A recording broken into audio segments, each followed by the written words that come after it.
Here we go. Okay, so welcome to Fiona. She is an internationally renowned speech and drama trainer, but she is particularly good at training businessmen to look good.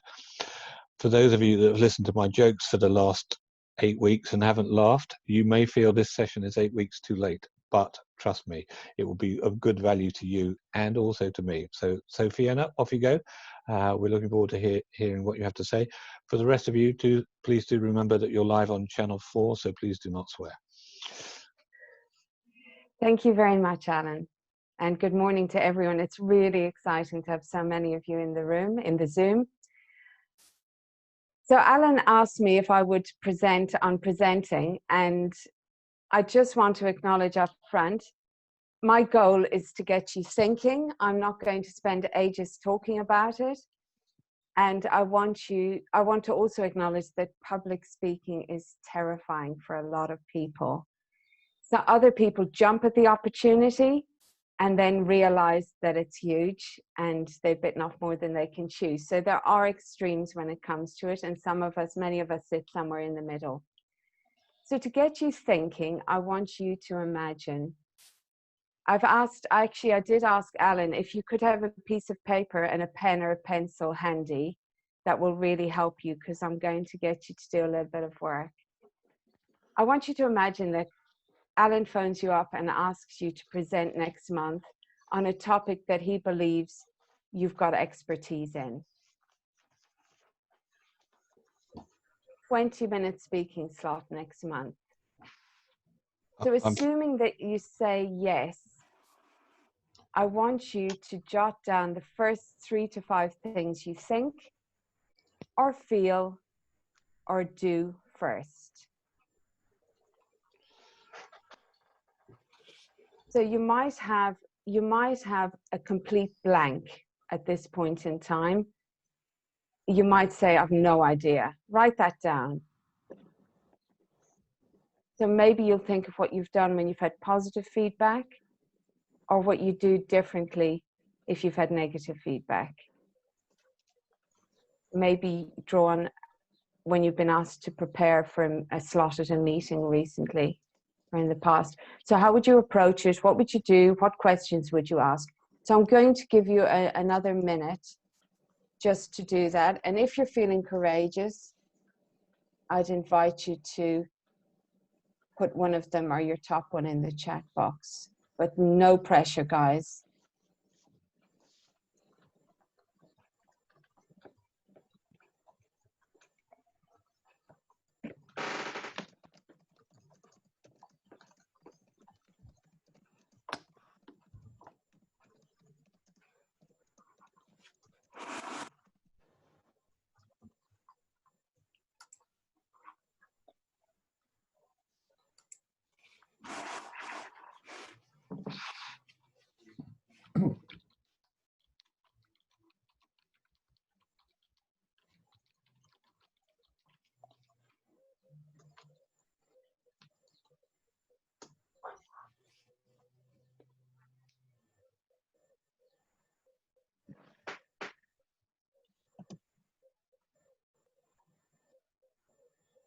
Great, I'm seeing that.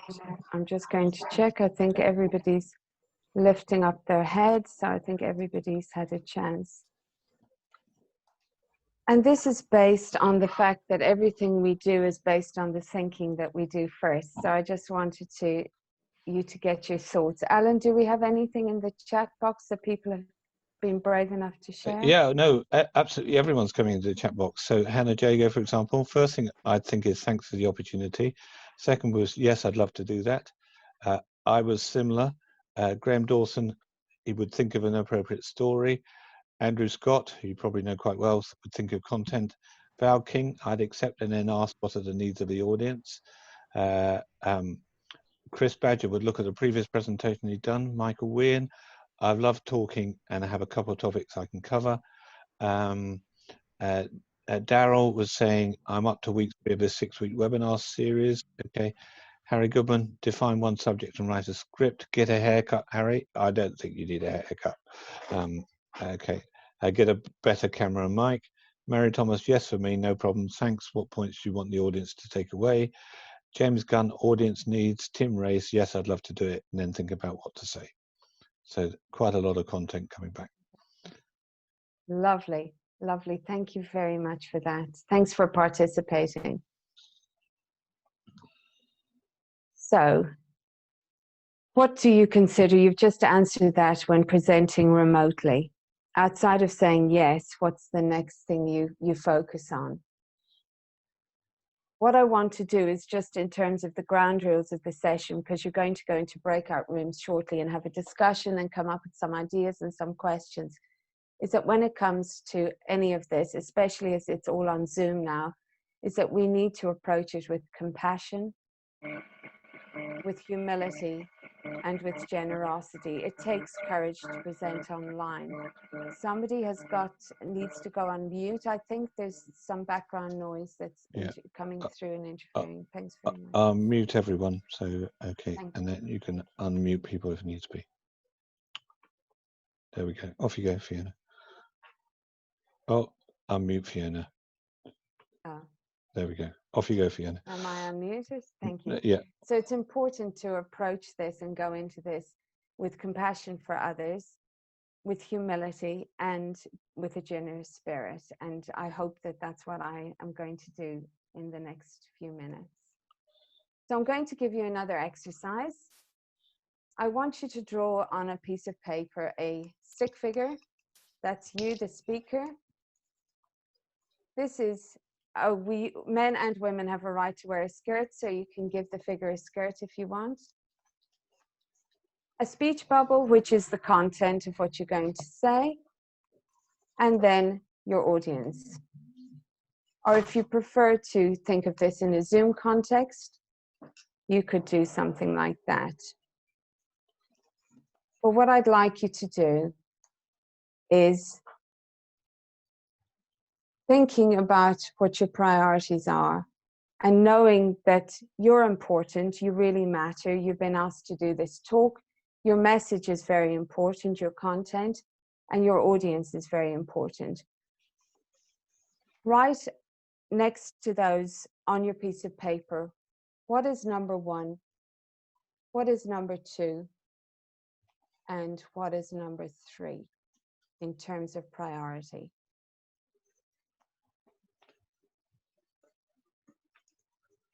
So you could say your speakers first, you could say the messages first, you could say the audiences first, then what comes second, and then third.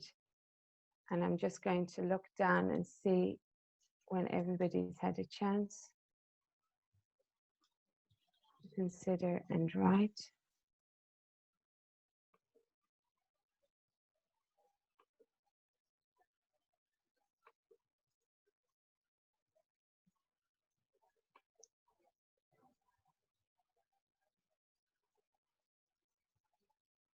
So,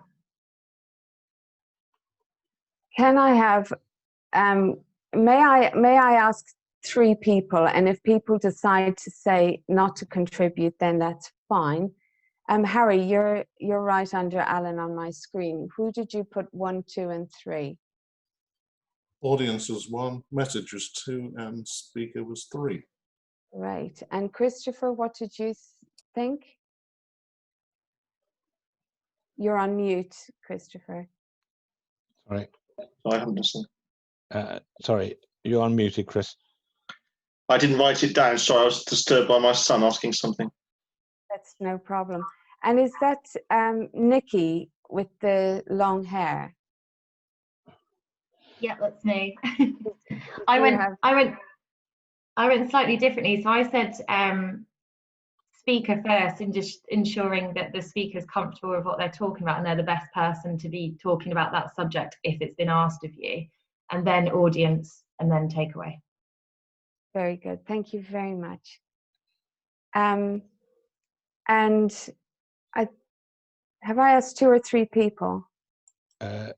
Yeah. Maybe one more. Okay. What about Neil? What did you think? If you take yourself off mute. I'm actually doing quite a lot of online training anyway, rather than the face-to-face training. And during the first session, one of the first questions I will ask is, what are your difficulties in terms of keeping up with your studies? Okay. So that gives me a bit of background, and then I would be asking how I can help, or how they're hoping I Sorry, can help. Neil, if I can just ask you, in terms of the figures that I've drawn, what do you put first, second, and third? Speaker, content, audience. Audience. And second? Well, it'd be speaker. Okay, thank you so much for sharing that. Sorry. All right, so I've been doing this about 20 years, and my experience has been over those years, a lot of people who come to me because they're terrified of speaking, and they get promoted, they're in STEM industries, and as soon as they get promoted, they have to do public speaking, and they're completely out of their comfort zone, and they really, really struggle. And so over the years, I realized that what they were missing out on is the fact that it's not about them, that actually they don't need to worry, that they can relax. Because when it comes to the message, the audience, the speaker, what needs to come first and what will help inform everything else is your audience. And actually, even when I deal with confident speakers who are very assured, if the planning and preparation stage do not reflect a focus on the audience, who they are, what their needs are, then you're not going to get the rest right. And if you do, you're not going to connect and engage your audience. What comes second is the message, because when you know who your audience is and what their needs are, what their pains are, as Neil correctly said, that's going to inform your message. When you know where your audience is, you're going to know about the challenges of the room or the Zoom. And then thirdly is you, the speaker. So you are very important, but in the three important things, you come third, and you become the servant of the message, delivering and embodying the message to an audience, because you've spent time asking yourself, what do they need to hear? What have I got that they need to know? Not thinking about, I know all this stuff and I'm going to tell them because they need to know it. It's about fine-tuning our message and our preparation so that it puts the audience at the very heart of our talk. And then coming into that with humility and generosity and delivering that message to our audience. And that can look very different in many different guises. But actually, an audience doesn't need technical training, but an audience knows when they matter. And by the same token, they know when they don't matter, and they will not engage and connect with a speaker who doesn't have them at the center and the heart of what they're doing. And I know that Val was able to answer this question very easily because she actually has worked with me. So thank you, Val, for having the right answer. It means that you listened. So what I want to do, I just thought I'd keep it really simple because I found out from Alan at the very beginning of preparing this who was likely to turn up in the audience, who you are and what matters to you. But I haven't had a chance to speak to any of you to find out what you want to know on this subject today.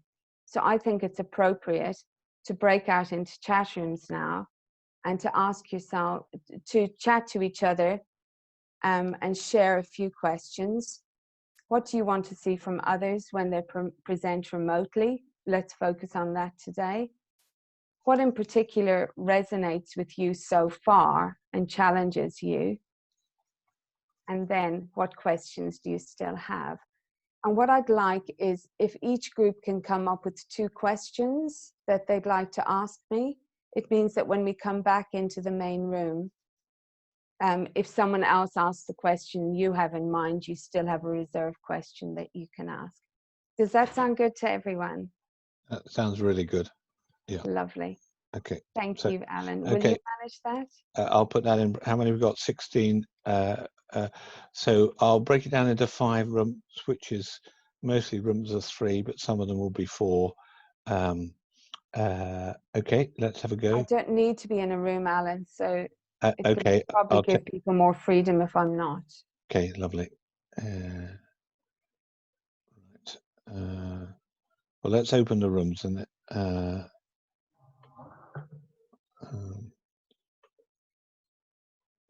so sorry, I'm just moving someone to a different breakout room so you don't have to be in it. Okay, lovely. There we go. Open all rooms. You should be able to join now in your breakout room. Thank you.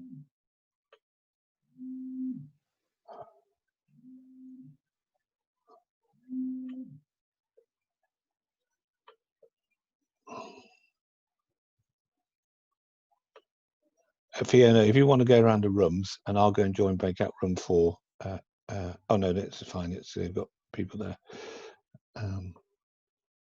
Derek, do you need to join the room? Yeah, he's gone.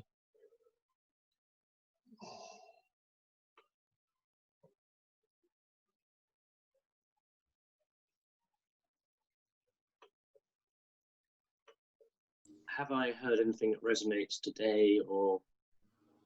And then we have to come up with 2 questions about presenting remotely. Hello, Alan. Hi. Hi. James, if you want to lead the room, do. Yeah, happy to. Yeah. Stand back. Do we want to do the first question first, or do you want to? Does anybody want some other questions we want to write down and capture while we got it in our minds? Lost the pen now. So no, we've got 2 questions, haven't we? Yes, well that too, but she gave us quite a lot to do in 10 minutes. But if you are, I'm happy to start with the 2 questions if you want. No, okay. What did she ask us to do then? So there were 2 questions she asked us. What do we want to see in a remote presenter? Yeah. And have we heard anything that resonates or challenges us this morning? Okay. Yeah. Yeah. And then we need to come back with 2 more questions for the audience, for the group. Okay. Okay, so what do we want to see from a remote presenter? That's question number 1. Well, I think there's an element of preparation. You want to see from a remote presenter that they have prepared the meeting for a remote environment. It's very different because of the interaction, I feel, and the direct energy and body language you get from a physical meeting to a remote meeting. So I do feel that I want the presenter to have prepared for a remote meeting rather than just turn up. Yeah. What does that look like, Graham? Well, I think it looks alike. You've rehearsed, you know the timings. It's like any presentation. You've got a structure. But you've done it with the remote environment in mind, so that if you've got, if you're using Zoom and you've got a poll, that poll is ready to go right from the outset. As opposed to sort of taking it too much on the hoof, so to speak. Yes. Okay. Yeah, Richard, anything springs to your mind? Well, I'm just looking for a nice, relaxed presentation. Thank you. The same with any speaker. Some people know the subject incredibly well, but just can't get it over. And others, and so a good speaker can make a presentation great even if he doesn't know the subject very well. Yes. Yeah. And I think I think there's a difficulty in Graham, as Graham said, is in reading your audience. If they're all sort of sitting at the screen. Yeah, harder to pick up if you're looking at 50 people or something. And managing the tech while you're doing it. And I'm sort of thinking, so how would I do it differently for that sort of? you know, how would I approach a remote presentation, which is not something I've done actually. Well, I suppose with Zoom, you've got to keep dipping in with how to work your Zoom, haven't you? Because not everybody Yes. knows. I mean, Alan's great at it. He's had quite a lot of practice, but it's good. It's Harry said I introduced Harry last week, and Harry said, yeah, Alan's a great chairman for this sort of thing.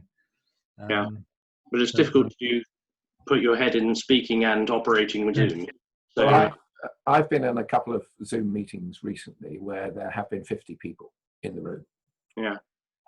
And both of them have used a technical controller effectively, as well as maybe that's a good point, Graham, to have somebody else who's the techie who does all that sort of stuff, so you don't have to worry about it.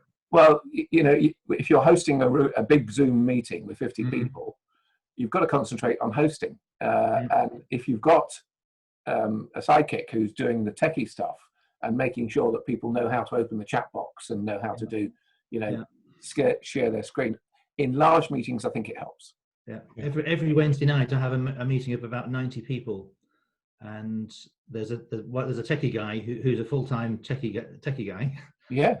And he does all that techie stuff so that the presenter and the participants can just be that. Yes. I think that's a really good point, to have a techie, somebody else doing the techie stuff. I think it falls under that old, you know, heading of roles and responsibilities for running the meeting.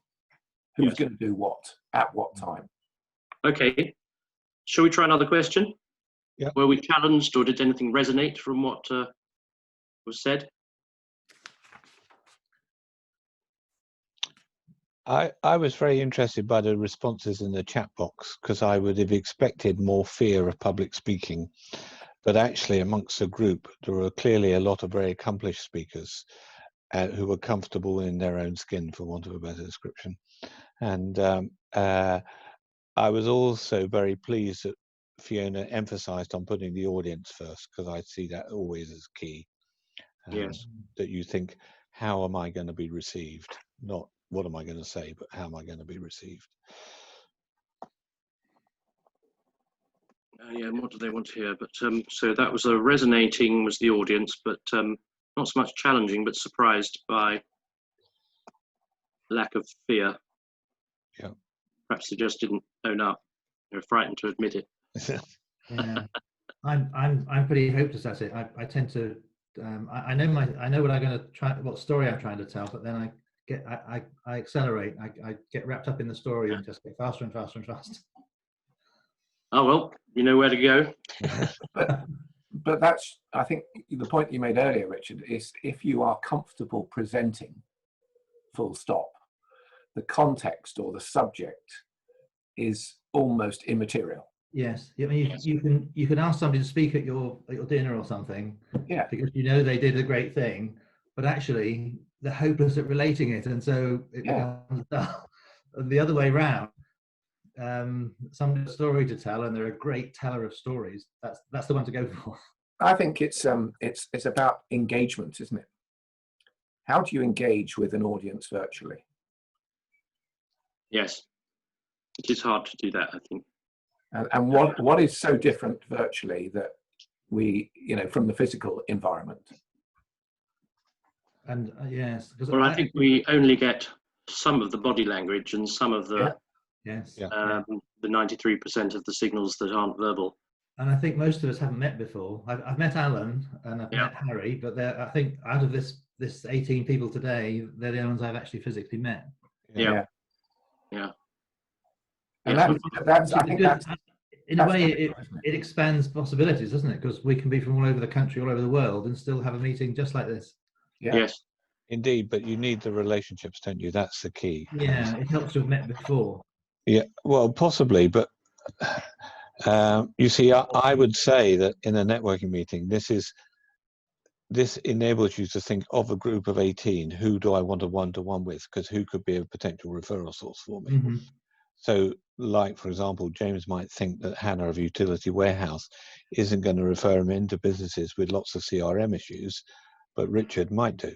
And so therefore you would have a one-to-one, whereas you probably wouldn't have a one-to-one with Hannah.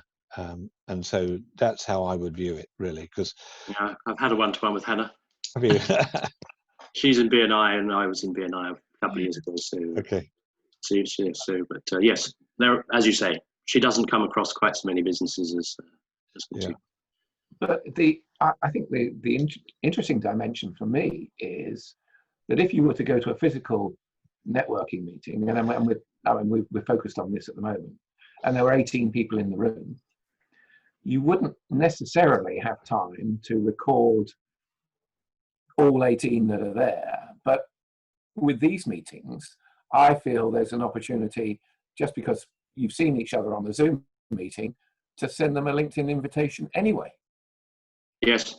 Because that, if you're in a physical meeting, unless you've actually spoken to them, you can get the visitor list, yes, and that's fine, and you can do it, but it means nothing when you've actually seen their face. But I still think there's a place for building that relationship before you go in too deep. Yeah.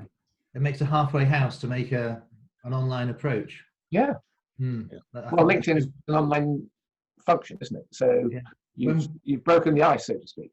Yes. When I'm a chartered accountant. We have a business breakfast every month, every quarter in Oxford, and there's 20 or 30 people, and you'll get to meet 5 or 6 of them maybe, and they're the ones that you get the cards and you might talk again. But with this, you can get everybody. Yeah.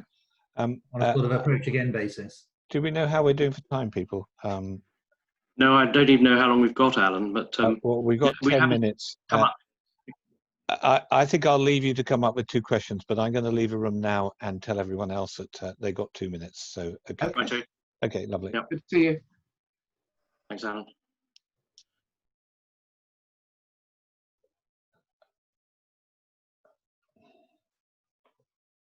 Hello, Alan, I'm here. Okay, I'm just going to pause. Okay, we're recording. Okay, Fiona, over to you. Okay, so is anyone in particular eager to start with a question? I can go first. Sure. Oops. Go ahead, Val. Right, fine, thank you. So our group, we had a really great discussion in our group, and so what do you want to see from others when they present? Learning something new and interesting, make it real and relevant with real takeaways, good opportunities, and Tim pointed out this is in this lockdown time, it's a really good opportunity to listen when you're actually in a Zoom call. But interaction is vital. What you did, Fiona, was you didn't talk for a long time, and then you had breakout rooms. And so we were, Nikki was saying that without slides in an IOD meeting, they have 3 minutes, I think it is, Nikki, 3 minutes with 2 takeaways. They have a 3-minute spot with 3 speakers, or maybe up to 5 minutes. So that is a very short time. Also telling stories and using lines. Tim talked about some of the sayings that we have at Sobel House. So, lovely. So did you have a question for me, Val, at the end of that? No, I don't think we had a question, but I did make a recommendation for people to go to you to learn how to do. I do love you. Thank you very much. So can I suggest that in the participants bar, you put your hand up if you would like to go next with feedback or questions? And I will look out for a raise hand. So at the bottom of participants, you have an option to raise a hand. Oh, I've got a raised hand. Andrew Scott. Are you on speak? Do you have to put to unmute? Yeah, probably. I'll unmute myself. So we had quite a good discussion. We talked about the relevance of the speaker being what they're talking about being quite relevant.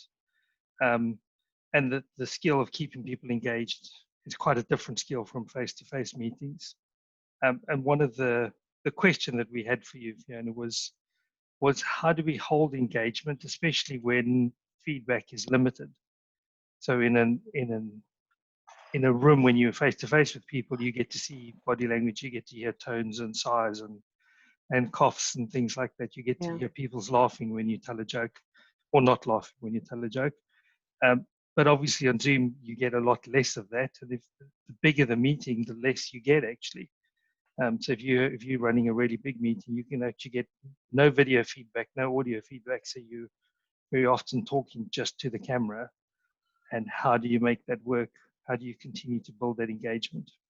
That's a really good question. Thank you to your group. So there's a couple of things that come to mind. One of them is, there's some people who say you need to look at the camera all the time so that you look like you're making eye contact. So if I do this as opposed to this, you can tell the difference. But actually communication is a two-way stream. So for me, I will look at the camera, I will glance at the camera from time to time for your sake, but also for your sake, I'll look around to see who's looking, to see your facial expression, to pick up on how you're, so I can see a smile, I can see a nod, I can see someone might be distracted. Whatever I'm picking up on, I'm responding to that. But also in the planning stage, I think a lot of the work gets done. So I had a 20-minute slot today, and you know that I didn't use the 20 minutes talking, but I spent 4 hours thinking about planning, presenting, reading the list of attendees, designing it so that it would be appealing for you. So actually having you at the heart of having your audience at the heart of what you're sharing means that you're less likely to not engage your audience. Questions are brilliant because questions draw people in, and questions say, I'm interested in what you have, in what you're thinking. Even if you don't have time to let them answer, you're showing consideration. And I think questions are like a fork or a shovel that turns the soil of the mind. So it engages us, and we then have fertile soil for the seeds of knowledge or wisdom or information to be planted. So it's that process of give and take. But yeah, sometimes looking at the people, sometimes looking at the camera, asking questions, but also designing your content so it's bite-sized. Does that help? And pause is very powerful. Any more questions from people? Okay. I've got one. James, Rogan was next with his hand up, and then James, and then Alan. Okay, so it wasn't a question, but more a reflection, what resonated. I get anxious and excited about presenting, and I really appreciated putting the audience first, then the message, and then myself. It's like taking my ego out of it, and I really appreciated that. It's a pleasure. It's really powerful. It gives people a big, it's not about me. So yeah, it's lovely. Thank you. Thank you, Rogan. James Gunn, you had your hand up. Sorry, unmuting. You know, I was just offering to feedback from my group, that's all. And so we felt that it's very necessary to be very well prepared for these presentations, because you're not only going to have to do a decent presentation as normal, but also you're going to be grappling with much weaker audience signals and perhaps even the tech. So with the second point we came back with was we feel that especially as a meeting gets bigger, you probably need someone handling the technology, and so that it doesn't take your mind out of the content and break your flow. So I think those were the sort of two questions about remote presentation, though I think we probably needed more time to sort of bottom out how you work out what the audience is thinking and how they're reacting. Yes, thank you very much for that. Alan and I had, as he said, a couple of emails to and fro, and we met earlier at 1:45 to have a test run.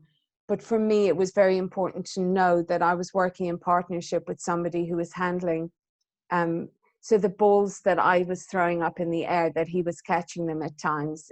It's very important to have an assistant in co-hosting when the numbers are this size. Thank you for that, James. What about Alan? Did you have a question? Well, before we do that, Harrod's got a question very similar to what I was going to ask. So if we deal with his and then we'll go into breakout rooms, or if you'd like to conclude and then we'll go into breakout rooms. Again, Harry asked, I'd like to know what equipment you're using. You're more softly lit than the rest of us, exclamation mark. Camera, mic, lighting, resonance, suppression, etc.? Okay. Lovely question, Harry, and I'm so glad you asked, because I ended up in breakout room 3 and I left because I would have found it really difficult to stay quiet and not answer the questions that came up. And I was there long enough to hear Harry bring this up. Sound, resonance, camera, mic were the 4 words I wrote down. I'm in my conservatory. It has a mixture of soft and hard furnishings, so it's a good room for sound. But I think more importantly than that, I'm going to be totally honest with you. I have trained my voice for years and taught other people to use their voice. The most important instrument you can have is your own body. So the body supports and performs the structure for the lungs, which powers the breath, which creates the voice. So if your body isn't maximized and your breath isn't maximized, the voice that you use and the projection into the right space isn't the main thing. You can spend a fortune on equipment, but if you've got barriers to good communication within yourself, that's what you need to sort out first. So Patsy Rodenberg, who's my guru of voice and speech, says there's no such thing as a bad voice. There's only a voice with blocks in it. And in 20 years, I was at a workshop of hers 20 years ago, and I've seen in 20 years that that's the truth. But when it comes, I'm going to just show you, this is the headphone. These are the headphones that came with my mobile phone. Nice, decent quality headphones, but not amazing. The room I'm in is good. I've got these, they're Sennheiser. They're really, really nice. I'm not using them because this is good enough, and based on what Harry says, it is good enough. I feel more not inhibited, but I feel like my audience might be more inhibited if I use these. And then what I call my bug luck. These are sound excluding headphones that I have used, and they're excellent. But actually, I also feel, I think I look like a bug. So I much prefer, if my sound is good enough, I would just use my own body with my good resonance and these headphones, because I look more normal. Then the camera, this is an HP laptop. It's got a lovely quality camera. It's not a special camera. It's the inbuilt camera. And the mic is the one that's attached to here. The reason why it's a good idea to use headphones and a mic is because if your interaction involves typing, it means that the tapping of the keyboard won't interfere. It also means if you get notifications popping up. Now, I've closed my email, I've closed my WhatsApp, I've closed anything that could pop up and beep while I'm talking. But I'm also that much further away from my laptop, which is really helping. I think that covers everything. Does it, Harry? Are you happy? Give me a thumbs up wherever you are. It does, thank you. Lovely. Okay, that's really been Fiona. Any one last concluding comments that you might have? Oh, Hannah's just posted something in the chat which is quite interesting. Just have a look at that. Our group felt that being dynamic is the key when delivering presentations, keeping the speed right for the listener, understanding if your audience are beginners on Zoom, used to it, and keeping the flow flowing, etc. Creating an icebreaker to help them relax too and being engaged. We wondered if you as a trainer will be able to hop in and out of each room to check with teams, as we got sidetracked from questions. Is there a sorry, I've lost it now. Where are we? Is there a way of adjusting the sound on those kind of headphones? Because I know, Alan, sometimes your level goes really quite quiet. So is there a way to adjust that positioning or not? I think it depends how close you are to the to the speaker bit. That's my guess. It may just be me, but I sometimes really struggle to hear when people are on headphones like that. Yeah. It may just be me, or sometimes the sound goes in and out where you move or something. I think that is one of the. Then, Fiona? Me. Yes, sometimes sound goes quite quiet, not very quiet, but I just find sometimes if you're moving about, that can sometimes make the sound quieter because it moves away from being in that original position. I don't know if it's just me, but I find that on lots of other Zooms where people have got headphones in, I struggle to hear sometimes. Yeah, that's why this would be better. When it comes, so I had professional feedback. Andrew, you can jump in a moment because I'm sure you've got something technical and good to add. But what I was told is if I use this to keep it at chin level, not lower down, not further, not closer to the mouth, but in line with my chin. So probably this should stay somewhere closer to the chin.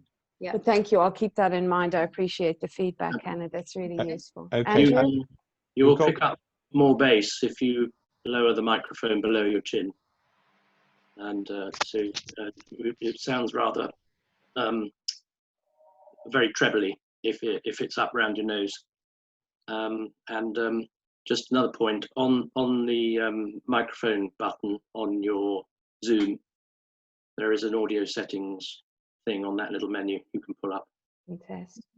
Thank you, James. Well, just jumping in on Hannah's point about being dynamic, there's something I could add to that, is that before the meeting, I will do stretching. I will do part of my Rondo sequence, which is part of my foundation course, which is about stretching and opening my breath system so that when I sit down, I'm more dynamic. And when you were in the breakout rooms, I made sure I wasn't on my phone and I didn't have a closed body posture so that when I'm here, I'm present. And between your Zoom meetings, apart from the fact it's really important for your bodies anyway, I would have a good old stretch and yawn and just, you know, do that sort of thing and shrug your shoulders just so that you're shimmy and whatever, shake your butt. It really helps re-energize your body. Okay, Fiona, that's really brilliant. Can we give her a round of applause? Thank you. Oh, we can't hear Alan, you. did you want me to go on to the last slide just in case as Yeah, you're go on. sending people off? Yeah, do. So, so what I want to share, and maybe I don't even need to, because maybe you'll have plenty of food for thought to share, is that as you go forward, the last questions, if you want to bring any of these up in your chat rooms, is what will you consider now when you present remotely? Is there anything more that resonates with you? Do you still have questions? Do you want to chat to me offline? And what are you going to do differently now? What's the one thing that you're going to do differently? I would love if you wrote that in the chat box as my takeaway, as feedback. It would really help me to know that I've hit the spot with you this morning. But thank you so much for your fabulous attention. Oh, and I've even got a bunch. So this is a webinar that I've done in the last 2 months for people to help them think about what's really important in terms of showing up online. But then in closing, I've got some flowers for you. Oh, that's Thank lovely. you for your beautiful attention. It's been a joy. Okay, thank you so much, Fiona.